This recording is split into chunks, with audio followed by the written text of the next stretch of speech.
Welcome to another episode of By the Numbers. I'm your host, Michelle Fleming. And I'm Reneé Smith. Well, Michelle, today we're going to do a game for By the Numbers, and it's called Rectangle Roundup. So I thought we should get into the spirit of the game. So, welcome to Rectangle Roundup. Whoa! Howdy there, partner. You about lost your hat, didn't you? I about did, didn't I? Well, today's game is to help children visualize multiplication. And so we're going to talk about some of the terms that will be involved in the game, but all you really need to play the game is a standard deck of playing cards. And I have separated out a suit for each of us, Okay. the cards 1 through 9. And so I've got 2 different suits with 1 through 9.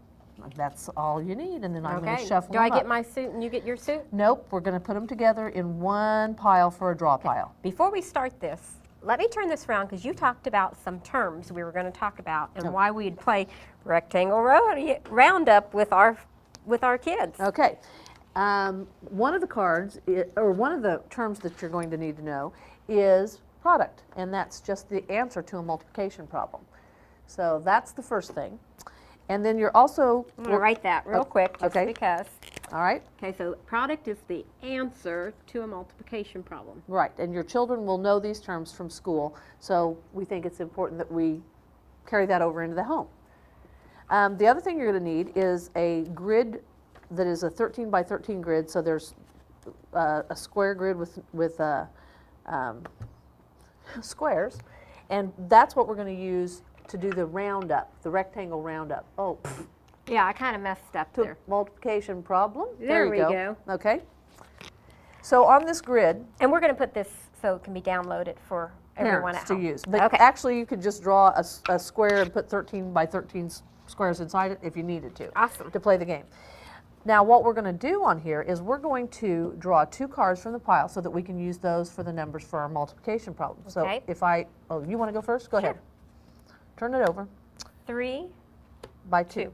So you're going to multiply 3 by 2, and what you're going to do is you're going to make a rectangle, but it's called a rectangular array. And an array is just another math term, and it's just when you take those 2 numbers and you're going to make either columns or rows that are 3, and then you're going to make the other one as 2, so that you'll end up with a rectangle that is a 3 by 2.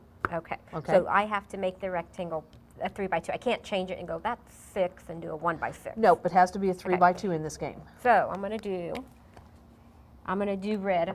You can be blue. Thank you. Okay. That's my favorite color. 1, 2, 3 by 2.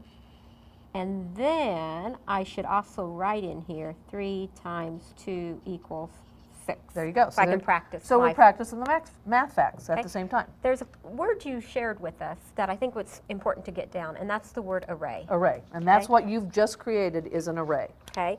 And basically, array is a rectangle. Help me out if I'm doing Okay. this. I'll It's a rectangle which gives the product of 2 multiplication Of a multiplication problem. Right. Rectangle, which gives the product, which we talked about up here. Right. What that is, gives the product to the multiplication product. Right. By 2. using the 3 as your columns or rows and your 2 as the other. Okay. Okay? Okay, your turn. My turn. So I would turn over 2 cards, and I got 9 times 3, which is 27. You. Wow, big one. So I'm going to start down here. And I'm going to do my 3 rows, and 1, 2, 3, 4, 5, 6, 7, 8, 9. And I would do the same thing that you did and put 3 times 9, or 9 times 3, either way, equals 27. Now, If you didn't know that, I could count up the squares. So that would also help me figure out what my product is. product is. Or you could count, if you know you have 9 in this row, you could go 9 plus 9 plus 9. I could add Just as well. find the other way. Absolutely. Okay, we would continue to do this, and these kind of get discarded now. Okay. Ooh, that's a big one. 6 times 7. Where you I gonna got to think about where I can figure put out that where one. you can put Well, that I can't one. do it anywhere here because Nope, that's only 4 rows. And this one's, let's see, 1, 2, 3, 4, 5, 6, 7. Okay. Wow. There you go. 1, 2, 3, 4, 5, 6, 7. By 6. 1, 2, 3, 4, 5, 6. Okay. And If you once get again- those big facts, it's going to take up a lot of the board quickly. And the object is for us to continue to cover the board, but at a certain point, you're going to see that there may be a possibility of not being able to do your array.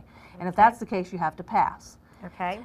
At So the- are you able to do 8 I am by going to be 4? able to do 8 by 4 because I have at least 4 here. So I could go down 4, 1, 2, 3, 4, and 1, 2, 3, 4, 5, 6, 7, 8. So I can get mine in here. Okay. So 8 times 4 equals 32. And again, if I hadn't known that bigger fact, I could have counted, or I could have done that repeated addition of 8 plus 8 plus 8 plus 8, which just helps your kids see the connection between addition and multiplication. Now, when we get done with this, if we keep drawing and we can't do this anymore, to see who wins the game, you would think it might be on how many squares you got to cover, but really that's not the object here. The object is just to see who can make the most arrays. So you would continue until you had filled the board. So should we look at what a finished game would look like? That would be great. Okay, so as we look at the finished game board, as we were continued to play, we came across some really big numbers. 5 times 9 had no open spaces, so I couldn't draw my rectangle. I couldn't round up my rectangle on that one. Nope, So so much for that one. Yeah, so we wrote those down as we went. But as you were saying, it's not the number of squares you captured, or it's the number of rectangles you were able to round up. Right, because depending on just luck of the draw, I might have drawn all the high cards, so I would end up obviously with more squares, and that wouldn't really be fair. So it was just how many rectangular arrays you could get on the paper. So, And I hate looking at this because I think there's more blue rectangles on there than there are red, and I was red. I think 1, 2, 3, 4, 5, 6. 1, 2, 3, 4. Oh well, it was So- still a fun game. And we'd practiced our multiplication facts in a fun, competitive, a little bit A way. little bit competitive. Because there would be a lot of strategy to this game as well. Absolutely, because there were times when I had a really small one and I chose to put it up on the edge, but had I kind of blocked in the middle, it might have blocked even some of your smaller square Right. rectangles. Uh-huh. So there's a lot of strategy as well as some good practice for those multiplication or repeated addition facts. So there's a game you can play at home. Like I said, deck of cards is all you need, and the array, and 2 different colored markers or crayons, whatever you'd like to use. And you're working with the terminology of product and array. So thank you for joining us in another episode of By the Numbers. Join us again next time for more information on what things you can do at home with your children to help them with math.